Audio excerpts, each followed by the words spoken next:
with the number of folks. I'm not sure. Did you cut me off?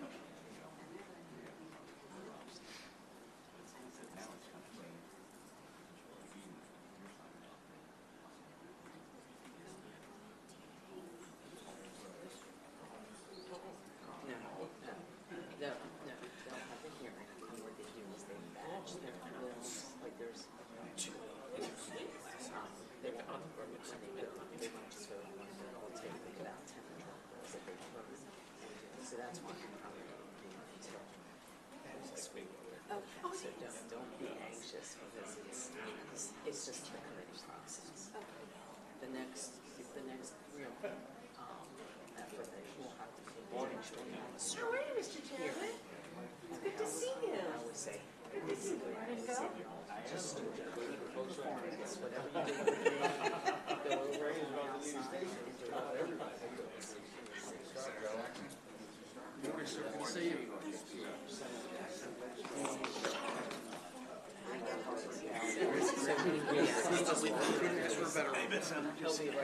He'll be looking my screen.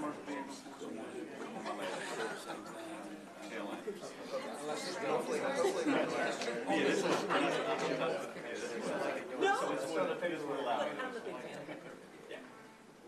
I use it all the time in my stores. Okay.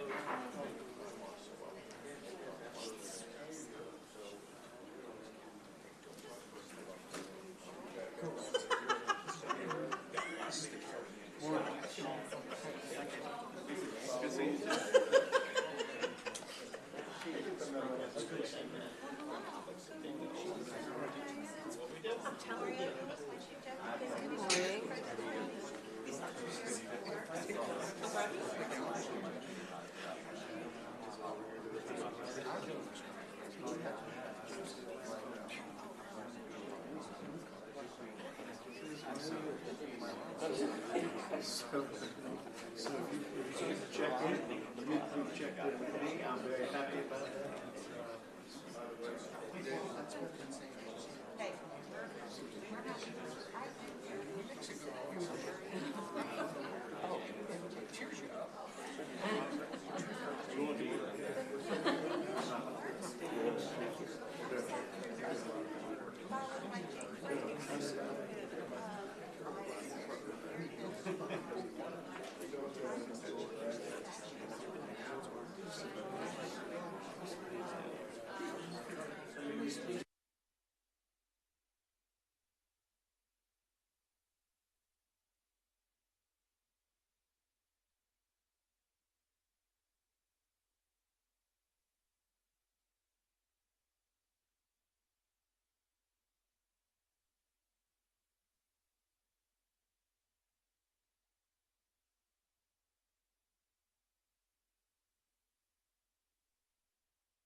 So this- And McKay's here too, so if you want to do Carosa then McKay. And then yeah. Actually, let everybody know the order. Who's actually?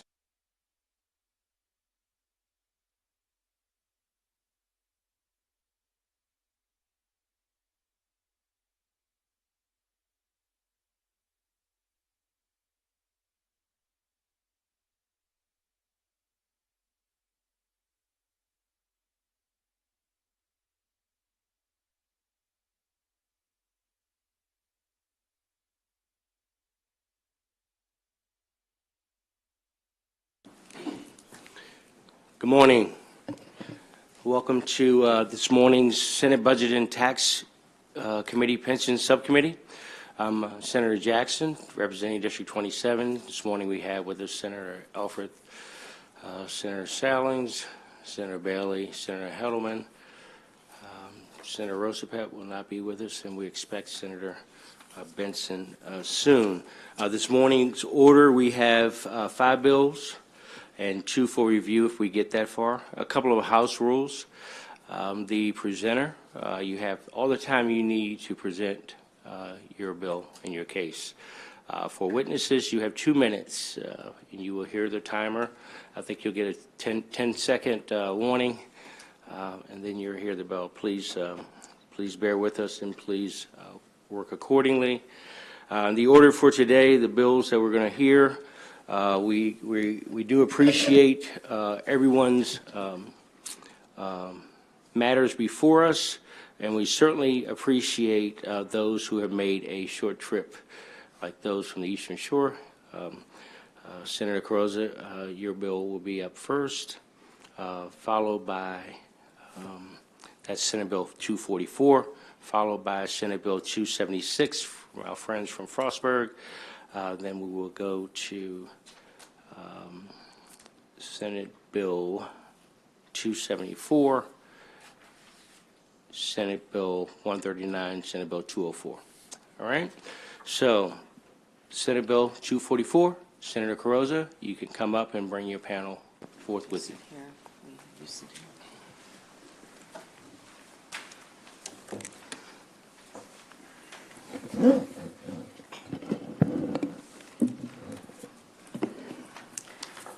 Good morning.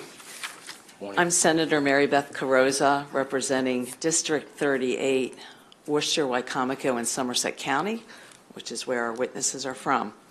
And Chair Jackson and members of this distinguished pension subcommittee, thank you for allowing me to present Senate Bill 244, Correctional Officers Retirement System, Special Death Benefits,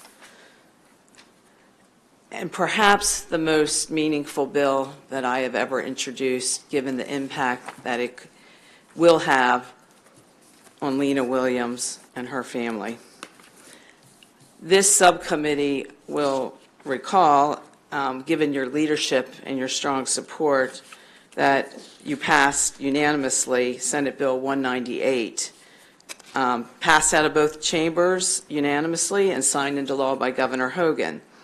And that bill ensured that a death benefit of $125,000 would be paid to the surviving spouse, child, dependent parent, or estate of a public safety officer who was killed as a result of their job responsibilities and duties. Senate Bill 198 also established a timeline.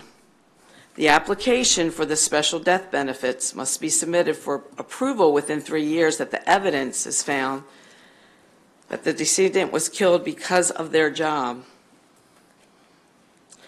The bill before you today, Mr. Chair and members, Senate Bill 244, has been specifically and narrowly crafted to enable one of my constituents to apply for these very special death benefits. Lena Williams will go into further detail in her own testimony. She is the widow of Correctional Officer Gregory Collins, who was shot and killed by a gang member in June 2001. At that time, Ms. Williams received a general death benefit. Under SB 198, Ms. Williams would have been eligible for a special death benefit, except that Officer Collins died before January 1, 2006. This bill simply allows her to receive her well-deserved adjusted special death benefit. Working with Maryland Retirement and Pension Systems Legislative Director Ann Gothrop on this customized bill, Senate Bill 244 specifically narrows the applicability of the special death benefits to Lena Williams' special circumstances. This bill will only be in effect for 6 months from June 1, 2023 to December 31st, 2023, allowing Lena time to apply for these benefits. Mr. Chair and members of the Pension Subcommittee, Lena Williams and her family have suffered from the brutal murder of her husband, Correctional Officer Greg Collins, who served our state with honor in a dangerous job and ended up making the ultimate sacrifice. I believe you will agree with me that we have an obligation to Ms. Williams and her family to ensure that this special death benefit is available to this family. I truly appreciate your kind attention and consideration. I also want to let you know, in show of support, that Ronnie Dryden, retired Deputy Warden of Eastern Correctional Institute, and his wife, 31 years of ECI procurement officer, came up in support of Lena and her family and supported this bill, and you will hear testimony from a 30-year retired correctional officer in leadership, Darrell Webster. This is a priority bill for this family and for our home community. I really appreciate your kind consideration and the courtesy also of allowing us to present and ask for swift and favorable approval on SB 244. Thank you all very much. Thank you, Senator Carozza. And a brief comment for the gentleman from ECI and the gentle lady from ECI. I believe in a former life of mine, I think I came out to your facility a couple of times under Warden Green. You guys run a terrific facility. You do great work. Ms. Williams? Good morning, Chair Jackson, members of the Budget and Taxation Pensions Subcommittee. My name is Lena Williams, the mother of Sidney Collins, the widow of Officer Gregory Guy Collins. Greg was a former Marine, a former Navy Seabee, a member of the Maryland Army National Guard at the time of his death. For those who are not familiar with my story, just after midnight on June 4th, 2001, my husband left his job as a correctional officer at Eastern Correctional Institution. He never made it home. After hours of waiting, I began making phone calls to friends, family, and ultimately the police to report him missing. My husband was found murdered. He was shot and killed on his way home, and his killer was not arrested for another 18 years. That day has and will forever continue to change my life. As a new mother at 27 years old, I was made a widow. I instantly became a single parent and a sole provider for my infant daughter. An unbearable change caused by an horrific act. When my daughter Sydney was old enough to understand our reality, I had to tell her that her father was murdered. There were no answers to bring her closure, to ease her pain, tears, emptiness, and loss she felt. A conversation a mother should never have with her child. A child could not possibly understand or process why her father was murdered. This tragedy has always been with me, my daughter, and I have suffered great emotional stress for the past 22 years. We were robbed of our life with Greg. It was not until a suspect was identified, arrested, and convicted that anyone understood Greg was killed because he had been a correctional officer and was determined to be an in-line-of-duty death. A hit was put on him by a former inmate and gang member. Had this information been available at the time of Greg's death, I would have been able to apply for Correctional Officers Retirement System special death benefit for individuals who were killed because of their job. While no one should have to experience the loss my daughter, our family, Greg, coworkers, and friends went through, when such tragedy occurs, the availability of the death benefit aids those who have suffered the loss of a loved one. I now find myself in a position to support a bill that is intended to provide aid for my family. We unfortunately lost Greg, who died by the hands of another solely because of the career that he chose. In conclusion, I thank you for your time and ask for your favorable report on Senate Bill 244. Thank you. Thank you very much, Ms. Williams. Again, our heart goes out to you, and just know in this room behind you and on this committee, we are very, very thankful and grateful for the work that public safety officials engage in, and we certainly are here to work with you going forward. So know that you have support. So thank you for your courage to share your story with us today. Thank you. Mr. Webster, you're up. Good morning, Chair Jackson, members of the Budget and Taxation Pension Subcommittee. My name is Darrell Webster. I'm a commissioner for Somerset County, District 2, and retired Maryland Division of Correction employee with 30 years of service. I'm also a friend of the Collins family, and I'm here in support of Senate Bill 244.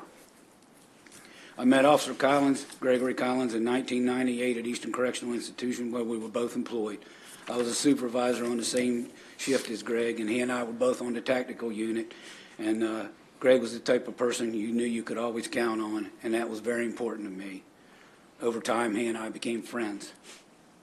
3 short years after being hired at ECI on June 4, 2001, Greg was found shot and killed in his pickup truck not far from his family home in Vienna, Maryland. For 18 years, the case went unsolved. I just think about this for a minute. Married just over 3 years, husband murdered, infant child, not knowing who or why. It had to be a stressful and downright terrifying for Greg's wife, Lena, and the entire family. For quite some time, his bullet-riddled truck sat at the Maryland State Police Barracks in Easton, and when I was in the area, I would look at his truck and just think, somebody has to know something, and they just aren't talking. Finally, a suspect was identified and arrested for Greg's murder. The suspect was tried and found guilty of first and second-degree murder along with other charges and is now serving life without the possibility of parole. The suspect was a member of the DMI gang and committed the murder for reasons associated with the gang. On October 8, 2021, Ann Harvey, Acting Commissioner of Corrections, officially declared the death of Gregory Collins a line of duty death. There's so much more to this case I could say, but I'm sure my time is about up. I think you all understand the significance of what we're pursuing here today. In closing, nearly 22 years have passed since Officer Collins was murdered, and a lot has been learned by the family and those of us close to them. We thank you for your time, consideration, and we're asking for a favorable decision for Senate Bill 244. Thank you. Thank you very much, Commissioner. Questions or comments from members? Senator Howe. Thank you, Mr. Chair. This has got to be so hard. Just to come out here and talk about this thing and have it used. I'm very, very grateful. Thank you.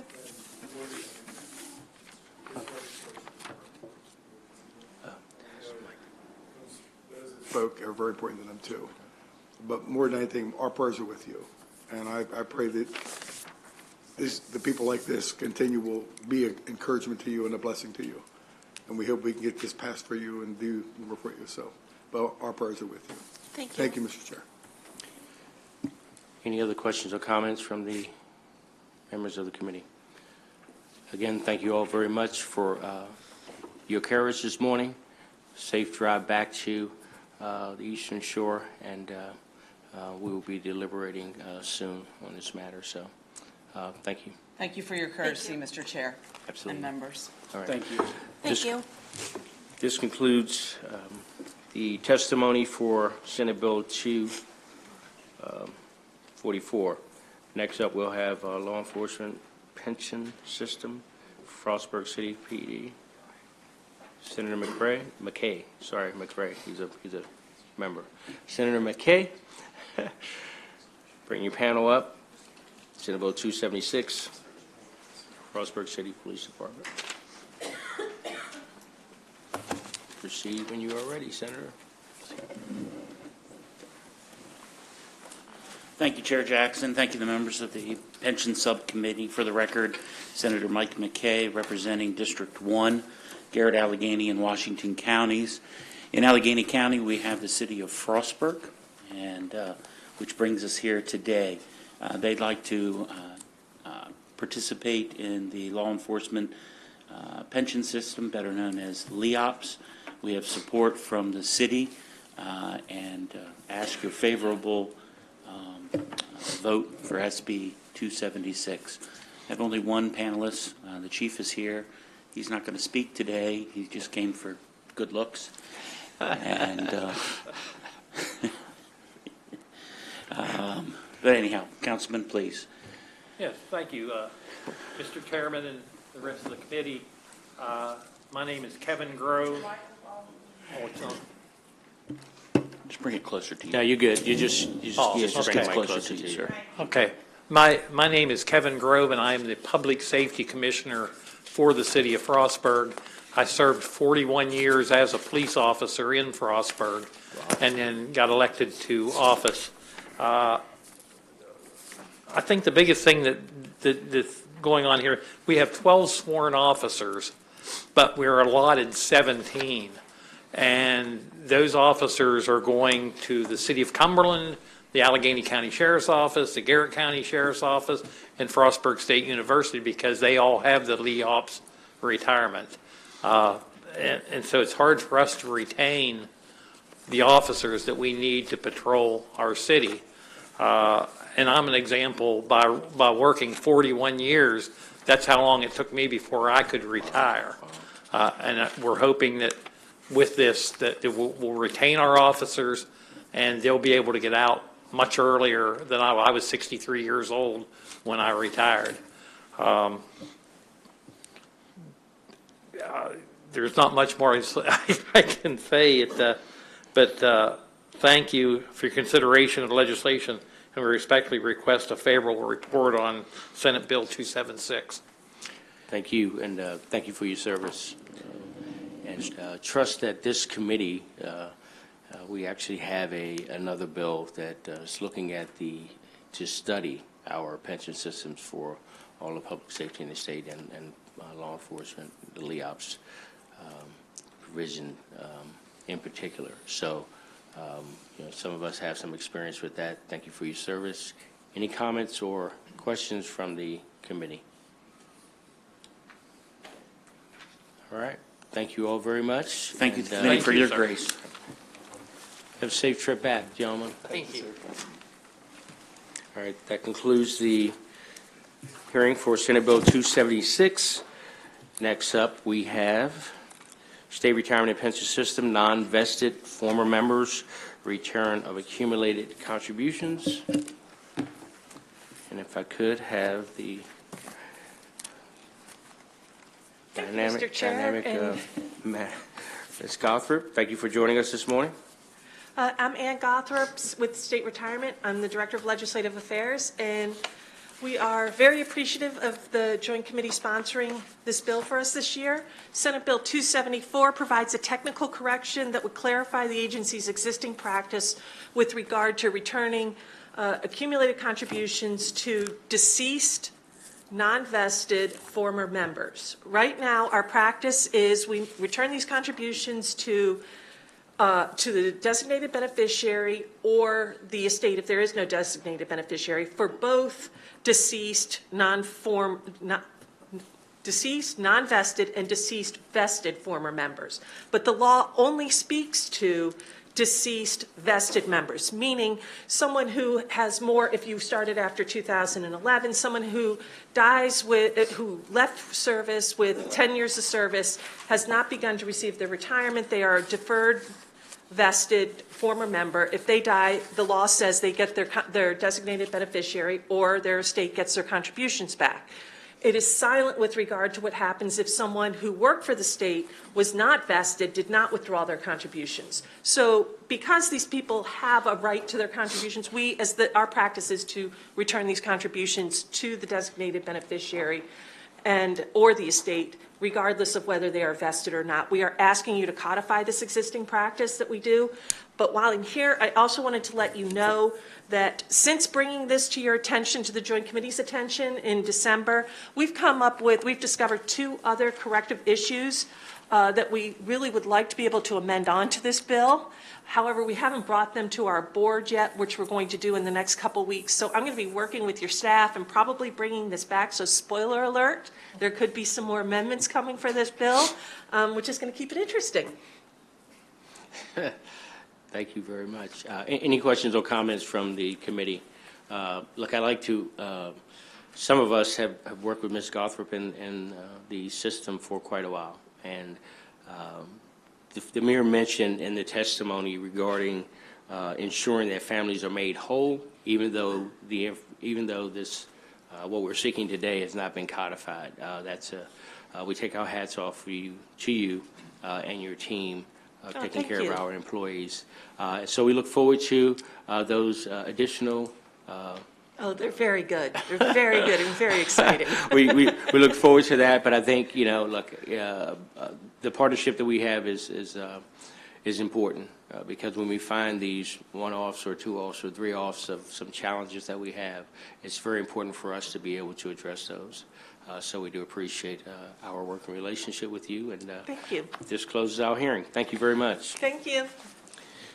All right. Next bill will be Senate Bill 139, State Police Retirement System and Law Enforcement Officers Pension System, Deferred Retirement Option Program, the DROP system, alterations. If you all could step up.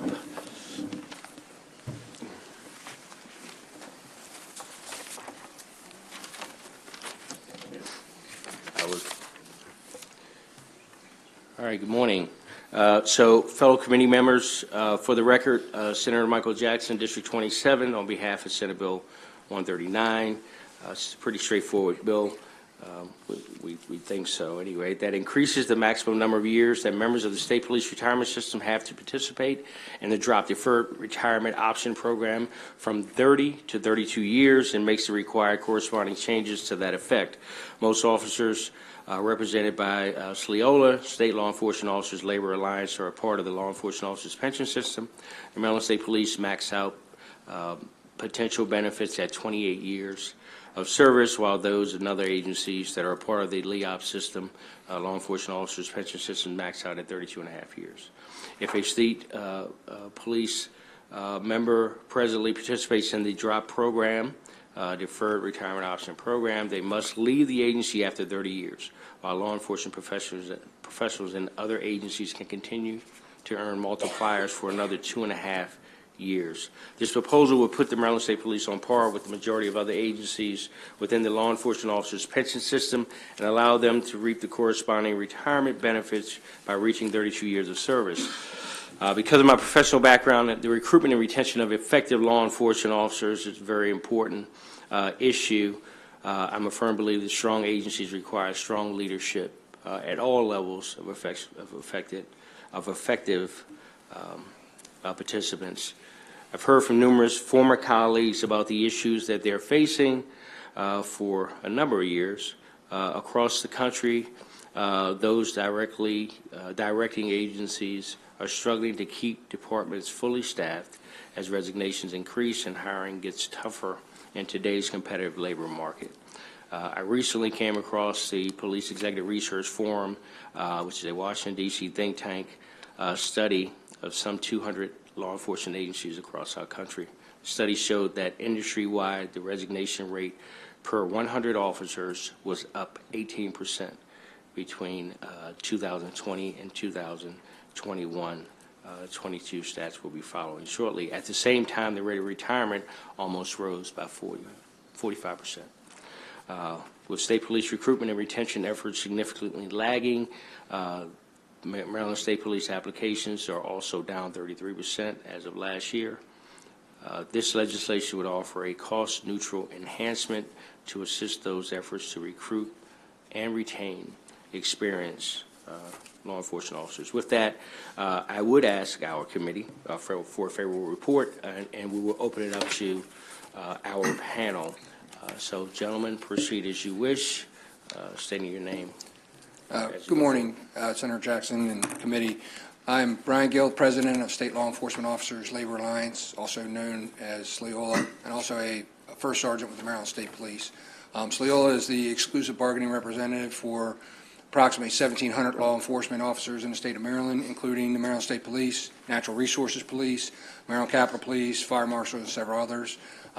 Currently, we're having quite a bit of trouble with hiring, retaining qualified, experienced officers, and this bill will help to keep some of that experience and qualified officers with the departments for the next couple of years.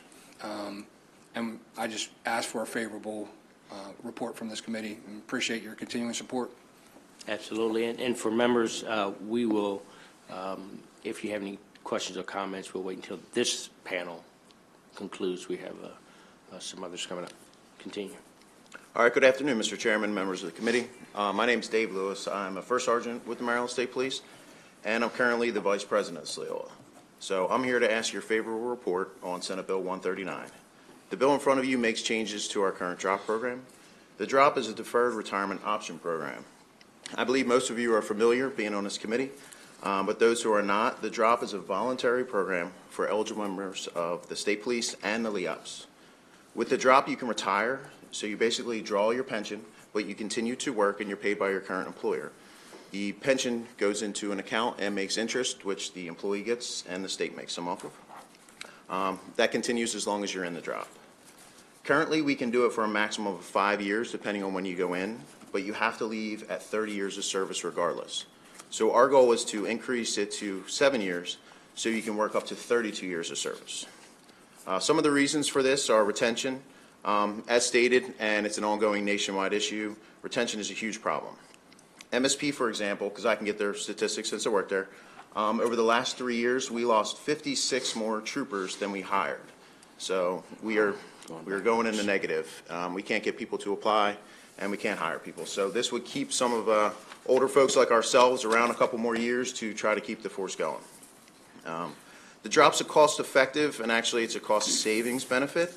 The Department of Legislative Services, the fiscal note, showed that it would save approximately $400,000 a year to the state. And being LEOPS as well, it said it would save local jurisdictions about $850,000 a year. So we would just like to give some seasoned officers an opportunity to stay on 2 more years if they choose.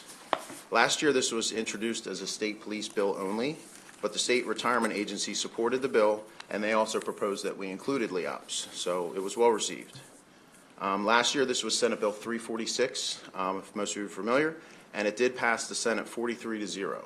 So unfortunately, we got it in a little late, and we ran out of time. So hopefully this year we got it ahead of time, and we do have a House bill, so hopefully it'll go a little further. Just to let you know, prior to reintroducing it, we did do a survey amongst the members that this would actually affect to see if they did support it, because we didn't want to speak on behalf of everybody. The results of the survey showed an 89% approval across everyone. I do have submitted testimony that shows different breakdowns of the charts that'll break it down a little more if you would like. So in closing, I want to thank Senator Jackson for your continued support, and I would like the committee to give a favorable report for this bill. Thank you very much. Thank you very much. Thanks. Good morning, Chair Jackson and the members of the Budget and Taxation Committee. My name is Brian Bluewall. I'm the president of the Maryland Troopers Association and a sergeant with the State Police approaching my 27th year. In our profession, obviously, Maryland troopers, we dedicate our lives to serve and protect the people of Maryland. The legislation has the potential to significantly benefit the retirement savings of the members of the State Police as well as LEOPS. Much like other departments across the country, we're experiencing a significant decrease in applications and are struggling with police retention. According to our recruiting division, as of yesterday when I spoke with them, the State Police is now currently down 40% in overall applicants, which is 10% less than what we had even 2 years ago. The MTA thinks that this bill can definitely help with that applicant and retention. Can be an incentive for retaining troopers who have 25-plus years of experience, such as myself and many others. It's also a great benefit to highlight when trying to recruit new officers. I hope that the committee sees the benefit in this and that the members of the state police, members of the Trooper Association, Sleola, would get from passing of this bill. Thank you for your time and consideration and request a favorable report for this Senate Bill 139. Thank you. Thank you. All right, I guess I'll wrap it up for our panel. Good morning, Chair Jackson, other members of the subcommittee. My name's Jimmy Dulay. I've been with the Maryland State Police for over 27 years now. I'm currently a participant in the DROP program, and with the current rules, I'm set to retire at the end of this year. I've held many positions throughout the state police in my career as a trooper, and I've also had the privilege to serve as the Sleola president for 12 of those years.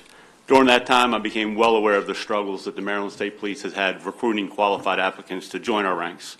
I've watched our staffing levels continue to decline over the years. Simply put, we just lose more troopers every year than we're able to hire, and that's been a constant trend. In 2011, there were sweeping changes made to the state pension system that many of you may be aware of. It was in an effort to improve the pension system as a whole and put it on a path of sustainability for many years to come. Part of those changes included increasing the required years of service for a Maryland trooper and also reducing the amount of return that troopers received on their drop accounts. Senate Bill 139 uniquely not only will allow us to retain experienced officers for the most part 2 years. I think the current numbers show, like myself, I believe there's about 105 of us that are currently in the drop. But like you heard from Vice President Lewis, I think it's unique that this bill also provides a cost savings. I'm sure that's a good thing for this committee as well as the General Assembly as a whole. As previously mentioned, it passed unanimously last year in the Senate. We're hoping that that occurs again this year and that we can get the movement in the House we need. I'll just wrap up again. Thank you, Senator Jackson, for sponsoring this bill yet again, and would ask for the committee's favorable report on this important legislation that would help us retain some seasoned officers to supervise some of these young folks out there for at least a few more years. Happy to answer any questions you may have. All right. Thank you, gentlemen. Any questions or comments from the panel? For the panel. We do have a member. We'd like to recognize, one, our support for all of our constituents that come before us, and two, if there's anything relative to add, we do have a member who has served in Maryland Natural Resources, so he's very familiar with your systems, thank you all for your service. Oh, I was waiting for that. I was trying to cue you up, but Senator Bailey. The last time I talked, you said this is not JPR. One comment. Just wanted to say thank you very much, gentlemen, for your service. We appreciate it. Understand, worked with a lot of different agencies. Understand that we need to try to get this done for you all the members of LEOPS also. Thank you. Thank you. Thanks, Senator. Thank you, Senator. He's getting there, gentlemen. Thank you all. Thanks for this panel. Thank Great you. seeing you all. You too. We'll be in touch. Next panel.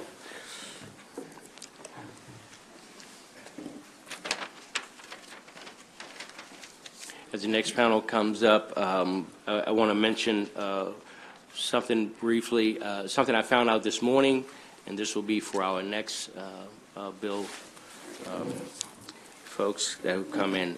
We do not have the capacity for virtual testimonies in subcommittee, so I think we're going to probably have to post that somewhere. I know the next panel has someone scheduled for that, so we do apologize. We found that out this morning. So. Next panel, I like to recognize, everybody's important, so don't get me wrong, folks.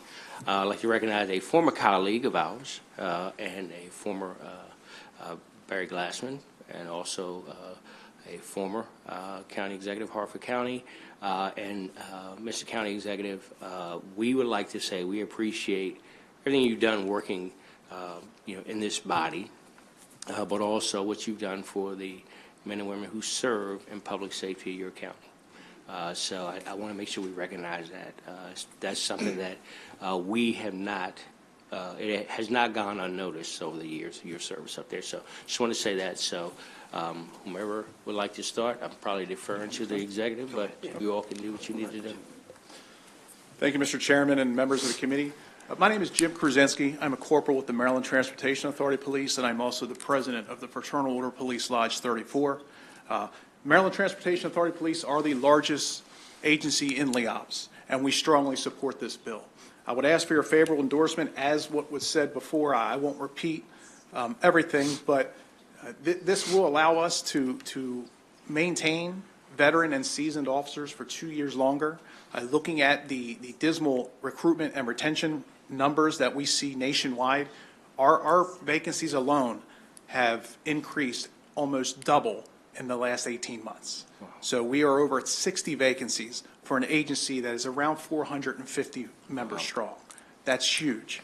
Allowing us to maintain veteran officers for 2 more years and not forcing them out at the end of the drop would definitely help us get over this hump while we're trying to make some adjustments to recruit better and qualified applicants. So with that being said, I would ask for your favorable endorsement on this. Thank you. Next. Mr. Chairman, Barry Glassman on behalf of the Harford County Deputy Sheriff's Union. Thank you for those kind words. I appreciate it, and I enjoyed serving in the Senate. And Senator Benson and I started out in the House together a long, long time ago. I'm not going to date us, but we were spry. We were just out of high school, I think, right? Mr. Chairman, thank you for this most important bill. On behalf of the Deputy Sheriff's Union, we support Senate Bill 139. We're joined this morning by the Vice President, Robert Kovacs, and speaking will be Sergeant Jerry Eaton on behalf of the members of the Harford County Deputy Sheriff's Union. Thank you, sir. Good morning. I am Sergeant Jerry Eaton. I've been with the Harford County Sheriff's Office for 21 years, currently assigned as a sergeant. I'm also the president of the Harford County Deputy Sheriff's Union. My union strongly supports Senate Bill 139. I represent over 300 deputies at the Harford County Sheriff's Office, and we serve each and every day to keep citizens safe in Harford County and throughout Maryland. As we all know, recruitment and retention continue to be a challenge for law enforcement agencies all over the state. Although law enforcement candidates come to this profession for many, many reasons, the ability to attain a reliable pension benefit is certainly a primary consideration for most applicants, and for current members of the LEOPS program as well. Senate Bill 139 will improve the DROP program by increasing the years of eligibility to 32 years of credible service, and it increases the period to participate to 7 years. This change is done, as we mentioned before, in a fiscally responsible manner, and it has no significant fiscal impact on the state of Maryland. Senate Bill 139 takes the initial step to keep LEOPS pension benefits competitive as we consider additional steps to improve the program. I want to thank you all for the opportunity to present today, and I want to share the support of the Harford County Deputy Sheriff's Union, and I do ask for a favorable report on Senate Bill 139. Thank you. Thank you. If for testimony, any comments or questions for the panel? Senator Benson. Thank you, Mr. Chairman. Yes, ma'am. I just could not sit here without telling you all how much I love Barry Glassman. We did start out together, and I must tell you all, we had such a wonderful, wonderful working relationship. And, you know, that's something that's missing down here. I would hope that we could someday return to the days in which you and I started out down here, where it didn't matter whether or not we were Democrats or Republicans. We were able to come together and agree to disagree. I enjoyed talking to you about your son. Every once in a while, he and I would strike up a tune bringing in the sheep. But I want him to know how much I admire him and appreciate the work that he did down here, but more importantly, what he did back in Harford County. I've been following him, and it's been wonderful. I also want to thank the officers. I say to the people down here all the time, all you have to do is to get in a car and ride with law enforcement on a Friday night or a Saturday night. That certainly would change your perspective and how you feel about law enforcement. And so I want to commend you all for the work that you do, but I want you all to know that I have deep admiration for this wonderful former county executive, a public servant. Barry Glassman is a public servant, and I want him to know that we appreciate him beyond words to express. I think she topped me. So, anyway, so thank you all very much, and continue to serve from the heart, and we're your partners, and we'll try to get us through this. Thank you. That concludes the hearing for Senate Bill 139. Next up, Senate Bill 204. Witnesses can approach the table. I will read my brief statement as you're coming up.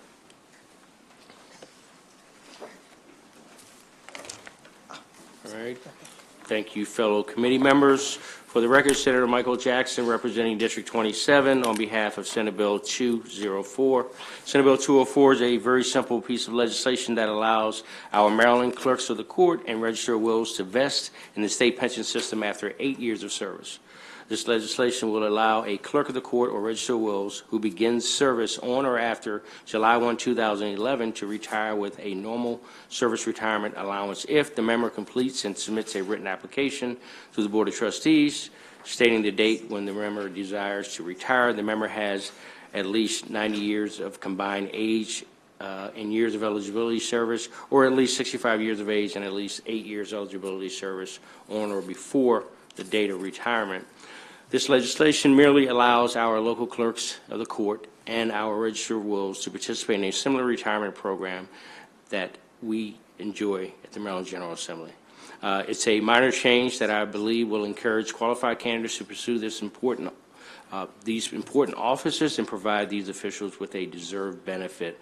Again, this legislation is pretty straightforward. It simply allows our clerks and registers to receive something that others have. With that, I would ask my esteemed colleagues to consider a favorable report, and I will turn it over to our witnesses. So, in your order, when you're ready. Okay.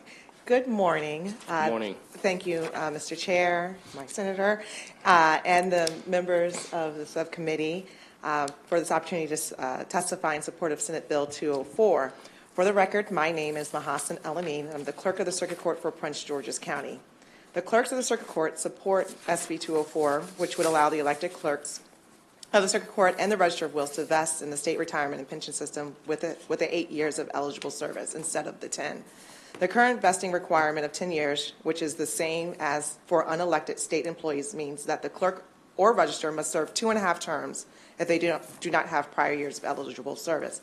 The clerks believe that changing the vesting requirements to 8 years, which equates to 2 terms, would be more consistent with the vesting requirements of other state officers, such as judges, who vest in 5 years of eligibility. Heads of state government immediately vest upon taking office. Constitutional officers immediately vest upon taking office. And as my Senator and Mr. Chair said, the General Assembly, members of the General Assembly vest after 8 years. So clerks and registers are elected officials who are subject to the same demand of public office as others, electeds.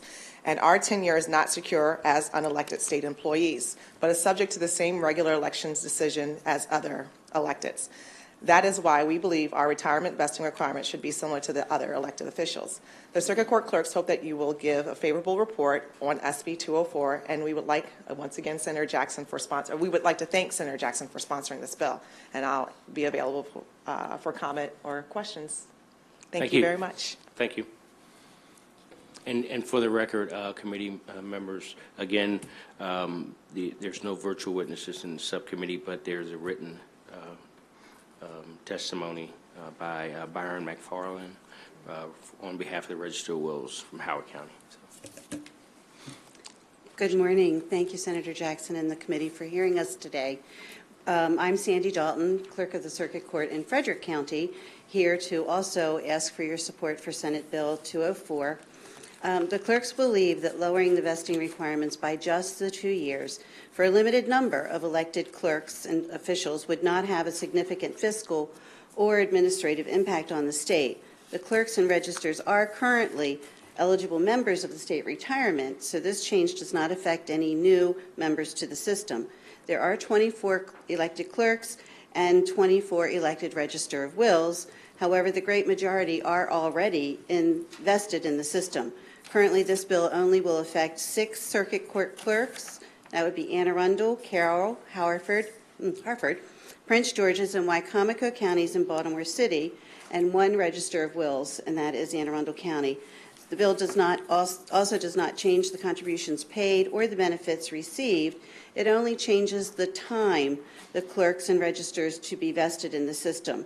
4-year elected term, 8 years versus running a third time and taking 2 and leaving 2 behind. So we also, as the clerks of the Circuit Court, would ask for your favorable vote on Senate Bill 204, thanking you for your time. And if you have any questions or concerns, I also am available for questions. And I'd like to also thank you for all of the testimonies I just heard previously from all of our law enforcement officers. And I'd be remiss not to say my son is an Anne Arundel County police officer, so my heart was on the table with each of them. Thank you all. Thank you. Thank you for those comments. Thank you for your testimony. Any questions or comments from our committee? Anne Arundel County? You good? All right. Thank you very much. Thank you. Thank you. Have a wonderful day. And I'd like to recognize your folks who travel with you all. Oh, yes. It's always important because, great teams are what make things happen. So I'd like to recognize the folks who came up. There we go. All right. Thank you. Just cognizant of the time, I apologize, but I'd like to welcome my clerk of the court, Scott Poyers, in the back. Thank you for being here. Thank you, Mr. Chair. Also, the Deputy Clerk of the Court of Prince George's County. So. Gary Mobley. And the Deputy Clerk of the Court, Gloria Lewis, Frederick County. For Frederick County. All right. Thank you all very much. Thanks for coming down. We'll be in touch. That concludes the hearing for Senate Bill 204. Members of the committee, Philip, do we have time? We are going to, Philip is going to lead us in reviewing 2 bills that we heard previously. Senate Bill 68, Senate Bill 82, for brief discussions before we have to hit the floor. Philip. So Senate Bill 68 is, this is a bill you heard at the last meeting. This would allow the Crisfield Police Department to become a participating governmental unit in the law enforcement officers' pension system. Just for some background on these bills for participating governmental units, there's generally a default process for all of the systems. So if the local unit meets the baseline criteria, they just work with the system and come in. There are instances, though, depending on the current plan that the local system has, moving into one of the state plans for federal tax purposes can require specialized legislation. And so that's the instance you have that Crisfield is facing. So that's why there's a bill before you relating Crisfield joining the participate as a PGU. All right. Any questions or comments? Anyone? All right, cool. Thank you. Motion? Yep. Is there a motion? Do we have a motion? Sorry. Any discussion? All right. Thank you. All in favor? Any opposed? Thank you. Senate Bill 82, same situation. This would be for Talbot correction officers to join corps. Same circumstance. Any motion? All in, any discussion? All in favor? Any opposed? Thank you very much, folks. See you on the floor.